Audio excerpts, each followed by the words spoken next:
দেখুন সবাই কিন্তু বিভিন্ন ধরনের যানবাহনে কিন্তু এই মাঠ থেকে পেঁয়াজ আনতেছে, কিন্তু আমার এক দাদা দেখুন এই ভ্যান বর্তমান কিন্তু ইতিহাস হয়ে গেছে। এই ভ্যানগুলো কিন্তু দেখা যায় না সচরাচর, তবুও তারা কিন্তু দুই ভাই এই ভ্যানে পেঁয়াজ টানছে। ও দাদা একটা মিনিট কথা বলি।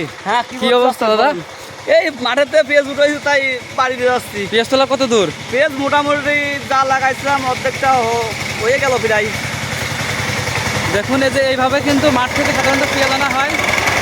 বর্তমানে কিন্তু পাওয়ার টিলার দিয়ে এই গাড়ি লাগাইয়ে মাঠ থেকে পেঁয়াজ আনা হয়। কিন্তু এই দাদা দেখুন তাও ভ্যান কিন্তু সেই ভ্যান না, এ কিন্তু সেই কী কয় সেই ইংরেজদের আমলে যে ভ্যান ছিল সেই ভ্যানগুলোই। দেখুন এর কিন্তু সেই ব্যাটারি পিক আপ কোনোটাই নাই, মোটর নাই, এই মোটর ব্যাটারি সবই কিন্তু এই যে দাঁত দেখা যাচ্ছে এই লোকটাই।